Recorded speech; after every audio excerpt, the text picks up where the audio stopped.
The parable of the talents. What if Jesus' parable was actually about your career? The master gave them great wealth, but only one of them chose to risk it all for a greater purpose. The night before a long journey, I gathered my disciples around me on a hillside, the stars like scattered dust in the vast darkness. The air was cool and the world was quiet. It was in that profound stillness that I told them this story, knowing it was one they would need to hear, to hold in their hearts, and to live by. I told them about a man, a master, who was preparing to leave his home for a long time.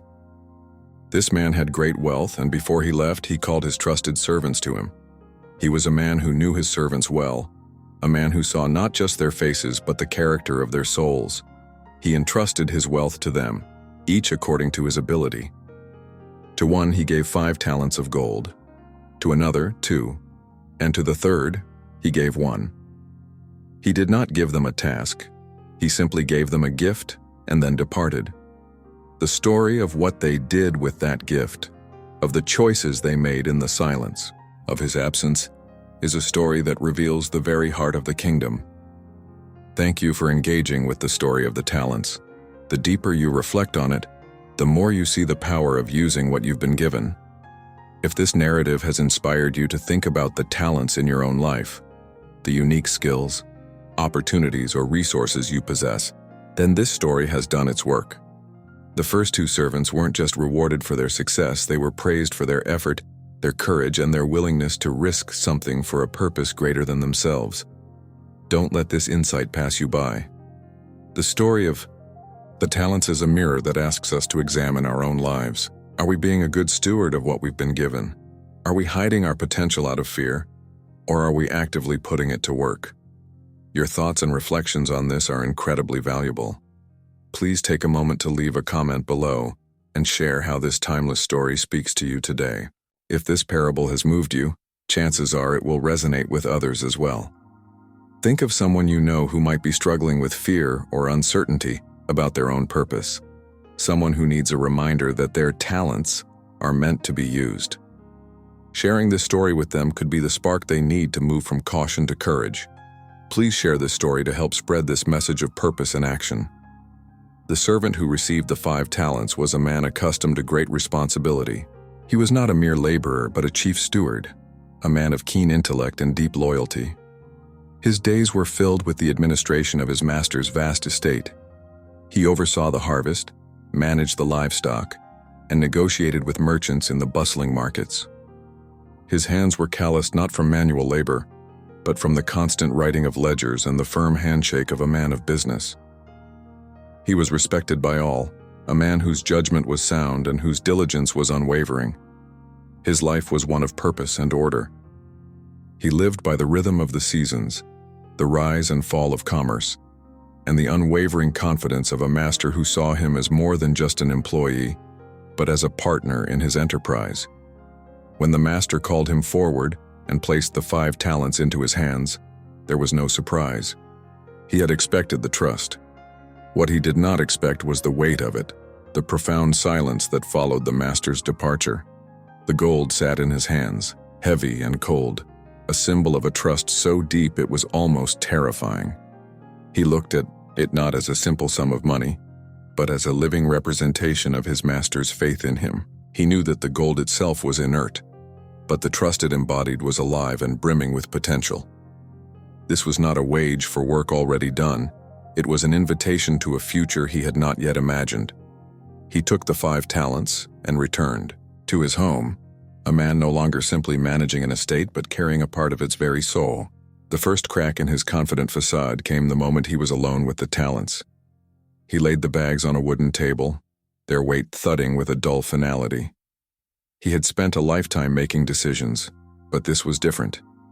This was not a simple transaction. This was a trust so immense it felt like a fragile thing. He had managed his master's money before, but always with the master's watchful eye, with the option to consult, to seek counsel. Now he was alone. The master had simply said, "Do business with them until I return."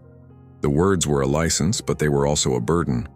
A tiny whisper of doubt crept into his mind. What if I lose it? What if the market shifts? What if a thief comes in the night? His mind, so accustomed to logical calculations, began to race with a new kind of arithmetic, the mathematics of risk and failure. He saw every potential pitfall, every hidden danger.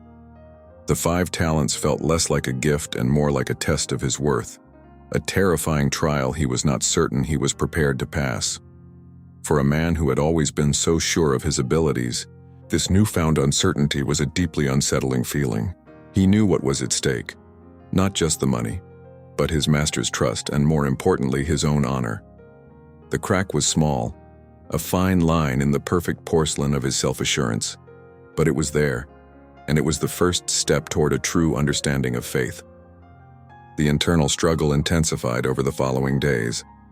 The 5 talents, once a symbol of honor, now felt like a lead weight in his soul. He walked through the bustling city, seeing opportunity everywhere, but he was paralyzed by the fear of making the wrong move. Should he invest in the spice trade? What if the ship sank? Should he buy land? What if the harvest failed? The very things he was an expert in now seemed full of hidden dangers. His fear was not just of losing the money, but of disappointing his master, of betraying the immense trust he had been given. His pride, which had always been a source of strength, now became his greatest enemy. He saw his own ambition reflected in the possibilities before him, and he was terrified of failing in such a public way. He reached his breaking point one night as he sat alone with the bags of gold. He wanted to bury them, to protect them, to simply return what he had been given and be done with it. The urge for safety was overwhelming, but as he sat there, he felt a deeper truth stir within him. The master had not given him the talents for them to be hidden away. The master had given them to him to be used, to be put to work, to create something new. The master's trust was not a call to be cautious, but a call to be courageous. He realized that the greater sin was not in the risk, but in the failure to even try.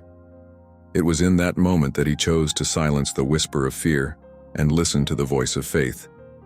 His decision was not a sudden burst of reckless abandon, but a quiet, firm shift of the heart. He saw that the true purpose of the talents was not to be preserved, but to be multiplied. He had been so focused on the fear of loss that he had forgotten the joy of creation. He began to see the talents not as a burden, but as a living extension of his master's spirit. He went out the next morning, not with a racing heart, but with a peaceful resolve. He no longer saw risk as a threat, but as an opportunity for growth. He invested in the grain trade, a calculated risk, but one he had studied for years. He partnered with honest merchants, negotiated with wisdom, and labored with an energy he had never felt before. Every decision he made was infused with a new purpose, to honor the trust of his master. He was no longer working for himself. He was working for the one who believed in him. The fear of loss was replaced by the joy of creation, the burden of responsibility by the honor of partnership. He was no longer a steward. He was a co-creator, a man who saw his work not as a means to an end, but as a living testament to his gratitude. He saw the world with new eyes, not as a place of danger, but as a field ripe with possibility, a canvas waiting for a masterstroke. He had discovered that the greatest return on his investment was not in the gold he gained, but in the man he became. From that day forward, his purpose was clear and unwavering: to be a faithful steward. He no longer sought personal gain, but the master's pleasure. He worked tirelessly, not out of fear of punishment, but out of a deep and abiding love for the one who had trusted him with so much. He managed the master's funds as if they were his own, not in a way that he was careless with them, but in a way that he had his own personal investment. He found joy in every successful transaction, not because of the profit, but because of what it represented, a sign of his faithfulness. He invested in new ventures, always looking for ways to expand his master's influence and to share in the harvest. He saw the world not as a place of his own making, but as a reflection of his master's generosity. He used the talents to help others, to provide for the needy, and to bless the community. He was a man who understood that his wealth was not his own, but a sacred trust. He was a living embodiment of the truth that true purpose is found not in what you get, but in what you give. He was a man who had been given a mission, and he embraced it with every fiber of his being. A man who had been called to be a part of something greater than himself, and he answered the call. When the master finally returned, he was filled with anticipation. He had worked diligently, and the 5 talents had become 10. He approached his master with the talents, a smile on his face, and a heart full of joy. "Master," he said, "you entrusted me with 5 talents. See, I have gained 5 more." The master's response was a sound that resonated with the glory of 1,000 heavens. "Well done, good and faithful servant. You have been faithful over a little. I will set you over much. Enter into the joy of your master." The impact of those words was more powerful than any treasure. The gold he had gained was nothing compared to the master's praise. He had not just multiplied the master's money, he had multiplied his master's joy. His faithfulness was rewarded not just with a greater responsibility, but with the profound gift of a shared joy, a celebration of a trust fulfilled. He had started his journey as a servant and ended it as a son, a man who had found his purpose in serving the one who had so graciously given to him. He was a man who had risked it all, not for his own gain, but for the glory of his master, and he had been richly rewarded, not just with wealth, but with the profound, unshakable joy of a life lived in purpose. The second servant, entrusted with 2 talents, was a man of quiet diligence. He was not a natural leader like the first, nor was he a man of great ambition. He was a good and honest worker, a man who took pride in his work and did what was asked of him without complaint. His life was predictable and stable. He managed a small portion of the master's estate, a little land, a few animals. He was content with his lot in life, and he had no desire for more. His reputation was one of reliability. He was the kind of man you could count on to do a job right, to follow instructions, and to never cause trouble. When the master gave him the 2 talents, he felt a mixture of honor and unease. He knew the weight of a talent, and he knew that 2 was a great sum, more than he had ever handled at once. He accepted the gift with a humble heart, not as a sign of his own greatness, but as a sign of his master's trust. He saw it as a task to be performed, a duty to be carried out. He did not see the potential, but the responsibility. He returned to his home, a man of quiet duty, and waited for the master's return. He did not boast of the gold, nor did he seek to attract attention. He simply held the talents in his hands and wondered what to do with them. The first crack in his humble resolve came when he saw the first servant's boundless energy. He saw the first servant out in the city talking to merchants, negotiating deals, taking risks that made his own heart tremble. He heard whispers of the first servant's bold investments, of the money he was putting on the line. The second servant, in his quiet corner of the estate, began to feel a deep sense of inadequacy. He was not a risk-taker. He was a man of caution, of stability. He felt that he was not brave enough, not smart enough to do what the first servant was doing. The 2 talents in his hands, once a symbol of trust, now felt like a test he was sure to fail. He began to compare his own quiet diligence to the first servant's bold ambition, and the comparison left him feeling small and insignificant. A whisper of doubt entered his mind. My master must have given the first servant more because he trusts him more. He must have given me less because he knows I am not capable of as much. The thought was a poison, a silent thief that began to steal his peace. He no longer saw his talents as a gift, but as a challenge he was not certain he could meet. The crack was a small one, a fragile line of doubt that threatened to shatter his quiet contentment. The internal struggle for the second servant was one of comparison and self-doubt. He knew he could not be the first servant. He could not make the same bold investments or take the same risks. He considered burying the talents just to be safe. But then he remembered his master's face, the quiet trust in his eyes. He realized that the master had not asked him to be the first servant.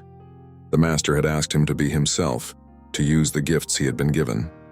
His breaking point was reached when he finally gave up the battle of comparison. He accepted his own limitations, but he also accepted his own strengths. He was not a man of great ambition, but he was a man of quiet diligence. He decided that his value was not in being the same as another, but in being true to who he was. He would not try to be the first servant. He would simply be the best second servant he could be. The fear of inadequacy was replaced by a quiet resolve to be faithful with what he had been given. He would do business not with the bold ambition of the first, but with the quiet diligence of a man who knows his own limits and respects them. His decision was a profound shift from a life of comparison to a life of personal faithfulness. He realized that the master's call was not to be a replica of another, but to be an authentic expression of his own stewardship.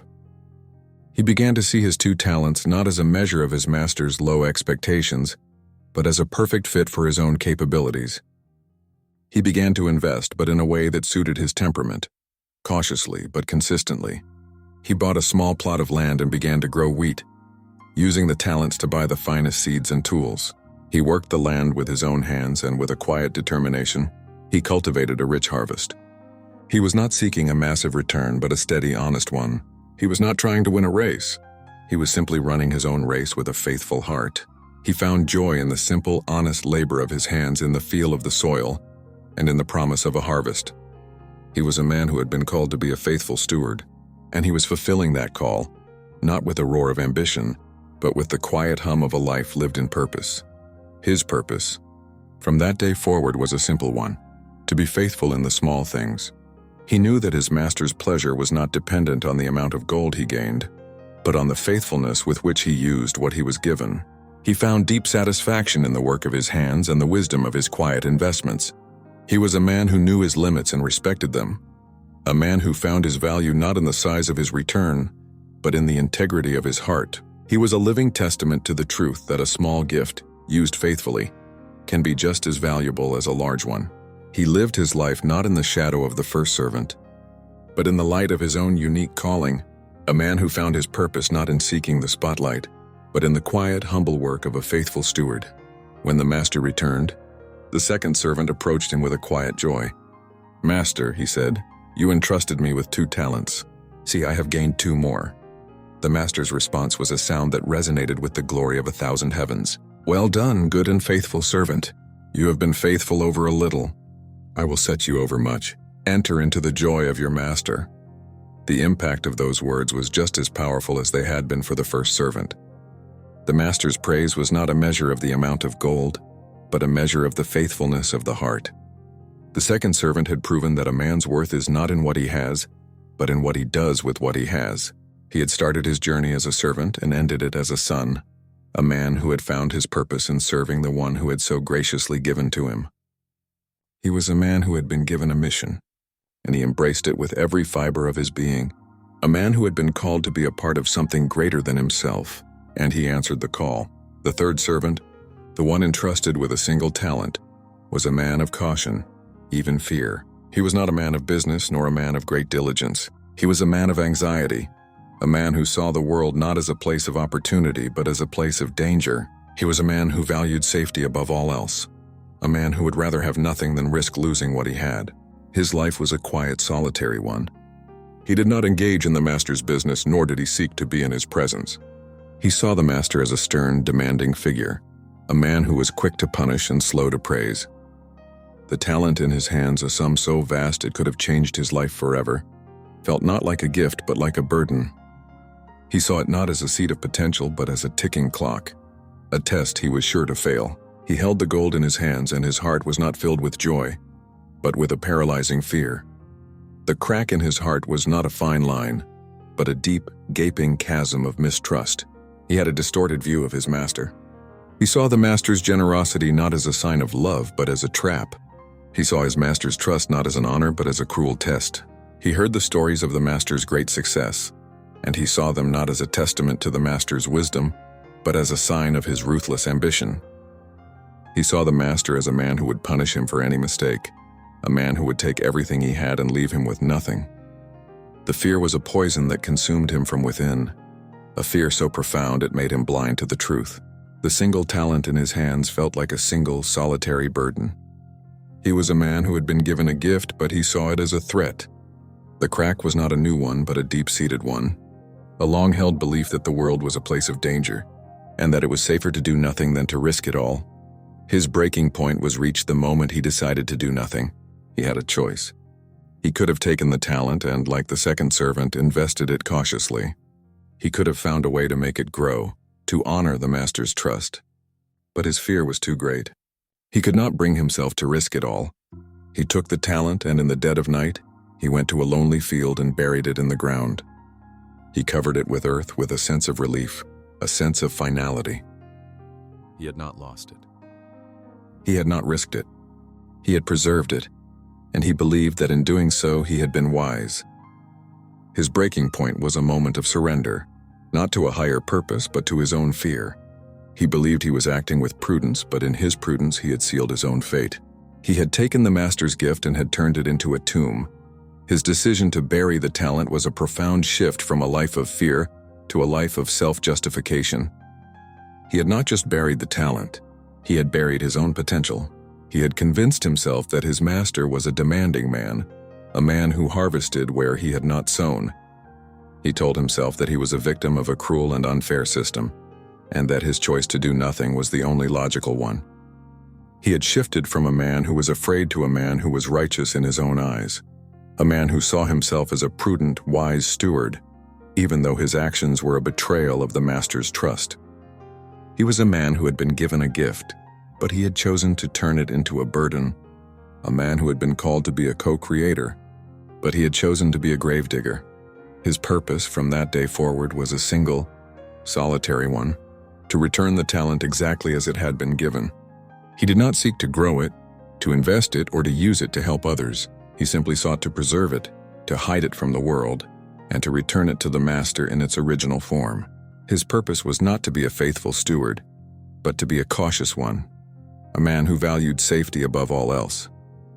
He was a man who believed that the greatest success was not in what you gained, but in what you avoided losing. He was a man who had been given a gift, but he had chosen to treat it as a burden. A man who had been called to a greater purpose, but he had chosen to remain a man of fear. When the master returned, the third servant approached him with a heart full of fear and a mind full of justification. "Master," he said, "I knew you were a hard man, harvesting where you have not sown and gathering where you did not scatter seed. So I was afraid, and I went and hid your talent in the ground. See, here you have what is yours." The master's response was not one of praise, but one of profound disappointment. "You wicked and lazy servant, you knew that I harvest where I have not sown and gather where I did not scatter seed?